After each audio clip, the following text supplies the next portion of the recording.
Graduation करनी है, क्या मैं कर सकता हूँ? क्या मतलब लिटरली क्या मैं कर सकता हूँ वो एग्जाम? क्या ये इतना ही आसान है जैसे सर ने बोला? और क्या चीजें चाहिए वो सब एग्जाम क्वालिफाई करने के लिए?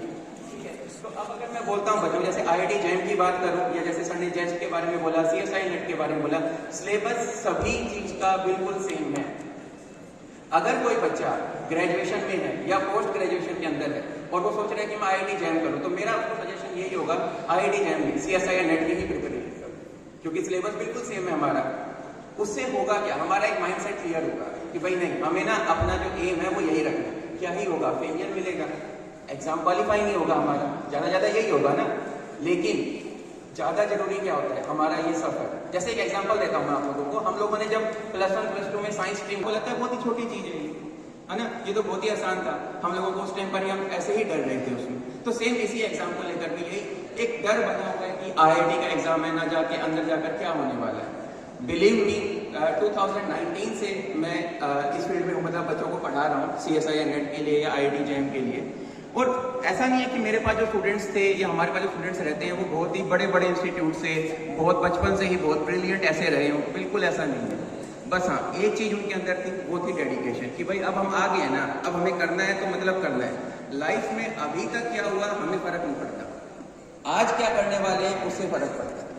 ठीक है, आज से हम अपना 100% डेडिकेशन यहाँ पर दे देंगे। और इस चीज का मेरे पर बिलीव करिए बच्चों, जितने भी इंस्टीट्यूट्स के मैं यहाँ पर नाम बताने वाला हूँ, ठीक है, आज मैं ये बात प्राउडली बोल सकता हूँ, ज्यादा टाइम नहीं हुआ मेरे को, 3 या 4 साल में पढ़ाते हुए। इंडिया का ऐसा कोई भी इंस्टीट्यूट नहीं है जहाँ पर हमारे पढ़ाए हुए स्टूडेंट्स ना हो। ठीक है, हर एक इंस्टीट्यूट में मेरा कोई ना कोई स्टूडेंट आपको वहाँ पर मिल ही जाएगा, जितने भी हमारे टॉप इंस्टीट्यूट हैं, चाहे वो आइजर्स हो, चाहे वो ग्रेस हो, चाहे वो TIFR हो। ठीक है, और ये चीज इतना मुश्किल कभी थी नहीं, मतलब वो लोग भी जब शुरू में तो लगा सर पता नहीं क्या होगा। और मैं हमेशा अपने बच्चों को ये बात बोलता था, मैं तुम आज आ गए इस क्लास में, हो सकता है अभी तुम्हारी लाइफ में बहुत अप डाउन है, तुमको लगे पता नहीं क्या करना है क्या नहीं करना। ठीक है, आज का दिन नोट कर लो और अपने 100 डेज ऐड कर लेना। अपने 100 डेज में मैं गारंटी देता हूँ, जो मैंने बोला अगर आप उसको डेडिकेटली फॉलो करते हो, आपको खुद चेंज दिख जाएगा कि भाई हाँ सर, 100 डेज पहले जब मैं आया था तब मैं क्या था, और आज जब मैं हूँ तब मैं क्या हूँ। ठीक है, तो करना कुछ भी नहीं होता, सिर्फ एक एग्जाम की तैयारी करनी। मैं पर्सनली बोलता हूँ, मेरे को भी सिर्फ एक एग्जाम पता था, उसके बाद किसी सीनियर ने बोला, बोले भाई ये एग्जाम भी है, ये वाला भी एग्जाम है, इसको भी भर दियो, ये वाला भी एग्जाम है, इसको भी भर दियो। मैं चल भर देते हैं। मेरे को नहीं मालूम सिलेबस उसका क्या था उस टाइम पर, किस स्ट्रेटेजी के साथ मेरे को उसको फॉलो करना था, एक ही एग्जाम की तैयारी की थी। और जब मैं करने लगा तो एट द एंड हुआ ऐसा कि जब मैं अपने MSc फाइनल ईयर में आया, तो जो एग्जाम की मैं तैयारी कर रहा था वो एग्जाम तो क्वालिफाई नहीं हुआ, उसके अलावा बाकी के जितने एग्जाम थे सारे क्वालिफाई हो गए थे। मतलब MSc 4th सेमेस्टर तक CSI नेट नहीं हुआ, पर जेस्ट हो गया, TIFR हो गया, PARC Bhabha atomic research centre gate qualify हो गया। तब फिर मैं ये सोचा जिस एग्जाम की तैयारी करें वो तो हो नहीं रहा, उसके अलावा बाकी सराउंडिंग के सभी हो गए, पर फाइनल ईयर में जाके भगवान ने थोड़ा सा साथ और दिया, वहां पर वो एग्जाम भी क्वालिफाई हो गया। अब इन एग्जाम्स को क्वालिफाई करके हमें बेनिफिट होता क्या है? बच्चे के मन में सबसे बड़ा डाउट ये आता है कि सर हम PhD करेंगे, 5 साल PhD में, उसके बाद क्या? और बहुत सारे मिथ्स हमारे आसपास घूमते हैं कि PhD के बाद ना ऐसे ही हम लोग घूम रहे होते हैं, है ना, PhD के बाद कुछ नहीं मिलता है ना, क्या 5 साल हम अपनी वहां पर रिसर्च करें और उसके बाद पता नहीं क्या कुछ मिलेगा या नहीं मिलेगा। तो ये सारी बातें जितनी भी हैं, एक स्टूडेंट के मन में जो डाउट आता है, मेरे मन में भी सेम वही डाउट्स थे। ठीक है, बट आज वो सारे डाउट्स क्लियर है, अपने स्टूडेंट्स के भी क्लियर किए। क्योंकि क्या है ना बच्चों, देखो प्रिपरेशन से पहले आपको अपना मोटिवेशन क्लियर होना चाहिए। आपको कभी ये ना लगे कि भाई इतना सारा मैं पढ़ रहा हूँ, उसके बाद कहीं बेरोजगार तो नहीं बैठूंगा, उसके बाद कुछ होगा या नहीं होगा। अगर हमारे माइंड में ये सेट है कि भाई नहीं, अगर हमने ये किया है 100% हमें मिलने वाला है, और कैसे मिलने वाला है अगर वो हमें मालूम है, तो उसके बाद प्रिपरेशन की जो एनर्जी है वो अपने आप दुगनी हो जाती है। जब भी पढ़ने का मन ना करे तो उस टाइम अपनी आंख बंद करके इमेजिन करो कि भाई जब ये क्वालिफाई हो गया उस टाइम पर लाइफ कैसी होगी। 180 का फेज शिफ्ट आएगा बिल्कुल लाइफ में। ठीक है, तो अभी देखिए हमारे पास एग्जाम्स कौन कौन से हैं। जैसे सबसे पहले IIT जैम है क्या, क्यों करें हम IIT जैम की प्रिपरेशन। उसके बाद आ गया कि इसका एलिजिबिलिटी क्राइटेरिया क्या है, इंपॉर्टेंट डेट्स किस, कब इसके फॉर्म निकलते हैं, कब एग्जाम होता है, कब काउंसलिंग होती है, ये सब चीजें, नंबर ऑफ सीट्स कितनी रहती है, भाई हम प्रिपरेशन कर ले।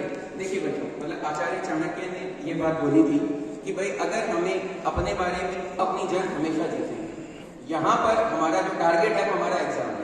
अगर हमें अपने एग्जाम के बारे में सब कुछ पता है कि भाई इस एग्जाम में क्या होता है, क्या कितनी नंबर ऑफ सीट्स हैं, कौन कौन से टॉपिक पढ़ने हैं, और ज्यादा इंपॉर्टेंट पता है क्या है, कौन कौन से टॉपिक छोड़ने हैं, क्योंकि सर ने जैसे बताया सिलेबस बहुत वाइड है, जितना बीएससी और एमएससी में पढ़ते हैं पूरा सिलेबस है, और उसमें इंपॉर्टेंट क्या है, कौन कौन से टॉपिक छोड़ने हैं। फॉर एग्जाम्पल अगर मैं फिजिक्स में बात करूँ तो STR, special theory of relativity, सभी ने शायद नाम सुना होगा उसका, राइट। तो स्पेशल थ्योरी ऑफ रिलेटिविटी से क्वेश्चन बनेगा ही बनेगा, ऐसा कोई एग्जाम आज तक हुआ ही नहीं जिसमें STR का क्वेश्चन ना आए। तो क्यों ना हम उस टॉपिक के ऊपर फोकस करें, भैया हमें पता है हमारा मार्क्स यहाँ पर कंफर्म बनना है। इलेक्ट्रोमैग्नेटिक वेव, भाई इस पे क्वेश्चन बनना ही बनना है, कोई ऐसा एग्जाम है ही नहीं जिसमें इसके ऊपर क्वेश्चन ना आए, तो क्यों हम वो टॉपिक छोड़े, ठीक है। तो हमें कौन कौन से टॉपिक पढ़ने हैं और कौन कौन से टॉपिक छोड़ने हैं, ये हमारे लिए बहुत ज्यादा इंपॉर्टेंट हो जाता है। एग्जाम का पैटर्न क्या है कि भाई हमें पहले कौन सा सेक्शन अटेम्प्ट करना चाहिए, किस तरह की प्रॉब्लम्स आती हैं, ठीक है, ये सब चीजें। सिलेबस क्या है हमारे उस एग्जाम, और उसके बाद उस पेपर का एनालिसिस कैसे हम करें कि भाई हम उसे कैसे क्वालिफाई करें, ठीक है। जैसे मैंने आपको बताया कि शुरू में ये काफी डरावनी सारी चीजें होती है कि इतना बड़ा सिलेबस है, ना जाने कितना पढ़ना पड़ेगा, शायद दिन रात एक करके पढ़ना पड़ेगा, ना जाने क्या क्या क्या क्या, इस तरह के बहुत सारे डाउट्स आते हैं। आपको सिर्फ कंजस्टेड पढ़ना है। अब जैसे मैं एग्जाम्पल बताऊं, जैसे सर ने बोला रिसर्च के बारे में काफी अच्छा बताया, उसके बाद मतलब बच्चों को ये लगता है कि भाई पता नहीं कितना ज्यादा हमको पढ़ना पड़ेगा, ठीक है। अब मैं आपको एक सिंपल सा एग्जाम्पल देता हूँ अपने ऊपर ही। मेरे को भी रिसर्च के बारे में ना कोई नॉलेज थी और इंटरेस्ट तो बिल्कुल भी नहीं था, ठीक है, जब मैं अपने एमएससी में था। तो एमएससी 4th सेमेस्टर में आकर हमारे पास प्रोजेक्ट होता था, और मेरा प्रोजेक्ट जैसे ही मेरा प्रोजेक्ट कंप्लीट हुआ, आप लोग बिलीव नहीं करोगे, मेरे को सर ने एक इंस्टीट्यूट का नाम बताया। वो बोले सर वो बोले सुनील इसमें काम करो, जाकर अप्लाई कर दो, फॉर्म भरो ऑनलाइन, कोई फीस नहीं है, कुछ भी नहीं है, अप्लाई कर दो, ठीक है। और मैंने अप्लाई किया और मेरे को वहां से इंटरव्यू का कॉल आ गया। That institute was in Paris. और जब मैंने वहां पर अपनी प्रेजेंटेशन दी एमएससी के प्रोजेक्ट की, तो मैंने वहां पर एक वर्ड यूज किया कि sir I have done A minor project on this topic. पूरी प्रेजेंटेशन लेने के बाद उन्होंने मेरे को एक बात बोली बस कि अपने प्रोजेक्ट को कभी माइनर मत बोलना, तुमने अगर कभी भी कुछ काम किया ना तो उसका साइंस फील्ड में हमेशा एक इम्पैक्ट रहता है। और उन्होंने वहां से मेरे को बताया कि आपको पता है आपने जो काम किया उसका एप्लीकेशन कहाँ हो सकता है। मैं नहीं सर, बोले इसी का एप्लीकेशन हम करने वाले हैं फ्यूचर में। और वो एप्लीकेशन क्या था कि आज हम लोग देखते हैं 5G 4G ये सभी डाटा जो हम लोग देखते हैं कि 5G में स्पीड और बढ़ जाती है, ये सब किससे होता है बच्चों? फाइबर ऑप्टिक से। फाइबर ऑप्टिक्स किसकी बनती है? ग्लासेस की, ठीक है ना। तो अब किस मटेरियल का ग्लास किसके साथ कितना डोप करना है हमें, वहां से हमारे पास एक मटेरियल बनकर आता है। और वो लोग वही मटेरियल बनाने वाले थे, जहां पर उनको यूज किसका आना था? ग्लासेस की नॉलेज का, बस, ठीक है। अगर हम उसके ऊपर काम करते हैं तो हमारे पास जो फाइबर ऑप्टिक्स बनकर आएगी, वहां पर हमारे जो इंटरनेट की स्पीड है वो 40 to 50 टाइम्स एनहेंस हो सकती है। तो कैसे एक छोटा सा टॉपिक भी एक ह्यूज इंपैक्ट क्रिएट कर सकता है।